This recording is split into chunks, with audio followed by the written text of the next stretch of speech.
ना कौन बुहारी काट के बेच छोटको छे त न छोटका मजे न त कौन आम छ किरा तिरा त नै लागल छ किरा हरु नै लागल छ सब यता लोकल रक्सी प्लस माछा फ्राई चल्दैछ यता पनि अन्डा फ्राई माछा फ्राई त्यो फ्राई हो यता पनि त्यही छ यता पनि त्यही छ यता पनि त्यही छ जता हेर्नु माछा पनि रहेछ 5000 के जे कंप्यूटर के 5-6000 हो केना दैछ बुहारी तुहारी हो बुआरी 800 हाँ बुआरी 800 तू काट भयो त ना कौन किलो केटा हो असगरी सिंगल आदमी खाइ वाला थियो त क्या टाले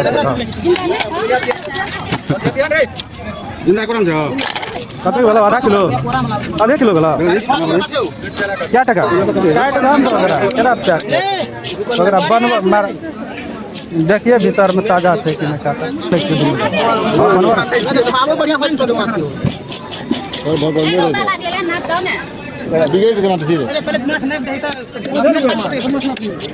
बुआरी 800 बात बाकी सब बुआरी कटा दो 2-3 जन मिलकर केर बढ़िया है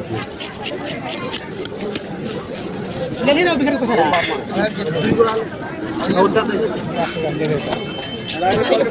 अरे 1100 का पूरे कुछ कम ना वो काम ताम काट दियो भीतरों में रहेछ कुछ गालताल निकाल दो गालताल कुछ 1100 धंधा 1100 देखियो हमर कहाँ भेल 1 किलो 600 ग्राम 650 ना ई वाला कटे त कम जुआल छ तो घुरा दे रे ए पुरनो गाय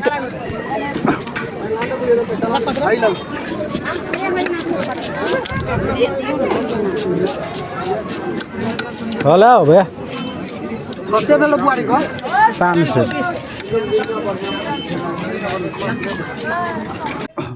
माछा ल्याइयो धोइयो है यसलाई हल्का चाहिँ कागजतिर बेसार हालेर फ्रिजमा चाहिँ 2-3 घण्टाको लागि राखिदिनु पर्यो किन अहिले पकाउन गाह्रो छ काममा फर्किनु पर्यो है एकैछिन मैले ड्युटी अफ गरेर हटिया गएको थिएँ माछा किन्नलाई अब यो माछालाई चाहिँ हल्का मेरिनेसन गरेर टक्क नुन चाहिँ हाल्दिनँ नुन हाल्यो भने पानी धेरै छोड्छ यसले अहिले बेसार प्लस कागती हालेर यसलाई चाहिँ फ्रिजभित्र हालिदिन्छु त्यसपछि साँझ आएर पकाउने बेलाको रेसिपी चाहिँ म देखाउँछु है त अघि नै म्यारिनेट गरिदिएको थिएँ है यसमा नुन मात्रै हालेको थिइनँ बाँकी मसलाहरू हालेर टक्क फ्रिजमा राखेर गएको थिएँ चिसो छ पुरै नुन पहिले नै अलिकति बाहिर निकालिसकेँ किनभने हाम्रो यतातिर सब शाकाहारी मात्रै छन् माछा खाने भनेको हामी 1-2 जना मात्रै छौँ सान्नु पर्यो हात राम्ररी सफा गरिसकेको छु मैले ओहो माइ गॉड लास्टै चिसो रहेछ है तर फ्रेसनेस चाहिँ छ माछामा त्यही भएर फ्रिजमा राख्नु जरुरी छ काटेको माछालाई मैले यसलाई मेरिनेट गर्नलाई हल्का बेसार अनि त्यसपछि चाहिँ फिस मसला छ हामीले आफै घरमा बनाएको तेलबाट यसरी धुवा फालिसक्यो यो धुवा फाल्नु भनेको तेल तातिसक्नु हो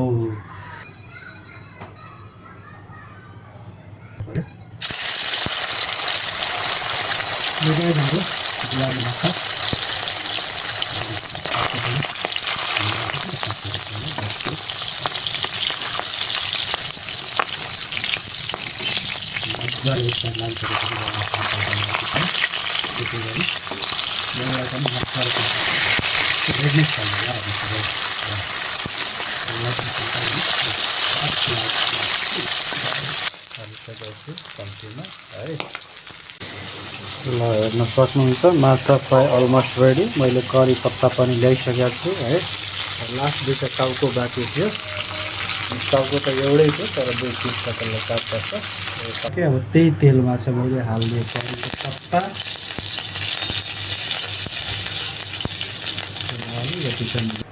यो मसला है मसला मैले प्याज टमाटर बेसार अनि फिस मसला मिक्स गरिदिएको छु ग्राइन्ड गरेर टमाटर पनि छ मसलालाई त्यसमा मजाले फेरि फ्राई गरौँ।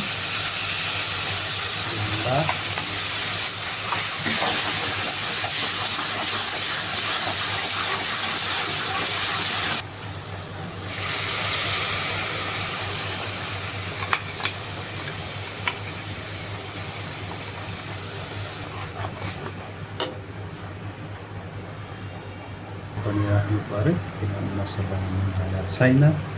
अघि फ्राई गर्दाखेरि मात्रै हल्का नुन हालेको थिएँ, त्यसले त यो मसलालाई पुग्दैन है, किनभने मैले यसलाई ग्रेभी गराउने हो। हुन्छ यहाँ पुदिना चाहिँ एकदम कस्तो मजाले पलाएको छ। र यहाँबाट चाहिँ यो पलाएको पुदिनालाई चाहिँ हल्का रोजमेरी पनि छ, त्यो पनि हाल्न त हुन्थ्यो, तर होस् अहिले किन सुतिसकेको रोजमेरीलाई जगाएर लानु। ल गाइस पुदिनाको पत्ता लियौँ फ्लेभर है त। लगभग मसला फ्राई भइसकेको छ है, हेर्दा कलर चेन्ज भइसकेको छ मसलाको। अब यसमा यस्तो झोल हालिदिने हो। बुक फेरि बुक छोएको जस्तो माछा होइन, माछा अब पाकेपछि बुक छोएपछि माछा छोड्नु पर्दैन। गाइस हाम्रो सुप उम्लिँदैछ माछाको है। अब यसमा माछा हालिदिउँ। मजाले उम्लिरहेछ है, बेसार पनि साइड लागिसकेको रहेछ मसलामा। अब पनि यसमा हालियो। अब एकछिन अझै यसलाई बोइल हुन दिनु पऱ्यो मस्त। हल्का पानी चाहिँ कम हुन्छ है, माछाले पानी सोच्छ अलिकति, अनि माछा पनि नरम हुन्छ है। मैले हार्ड फ्राई गरेको थिएँ, अब यो चाहिँ नरम हुन्छ यसको रस खाएर। ल गाइस माछा पनि रेडी भयो है। हेर्नुहोस् के मस्त बनिरहेछ, ब्लुक ब्लुक उफ्रिरहेछ माछा, सेन्ट मजाको आइरहेछ। अब मैले ग्यास गरिदिएँ अफ। त्यसपछि यसलाई एकछिन छोपेर राख्ने, झोल अलिकति सेटल हुन दिने 10-15 मिनट, अनि त्यसपछि चाहिँ लगाइज। हेर्नुहोस् माछा रेडी भइसकेको छ। मैले आफ्नो छोरालाई माछा र भात दिइसकेको छु। कस्तो लाग्यो प्रशान्त माछा? टेस्टी छ, यम्मी छ हो। ल थम्स अप देखाइदियो त, यम्मी छ भने। ल यसले थम्स अप देखाइदियो गाइज है।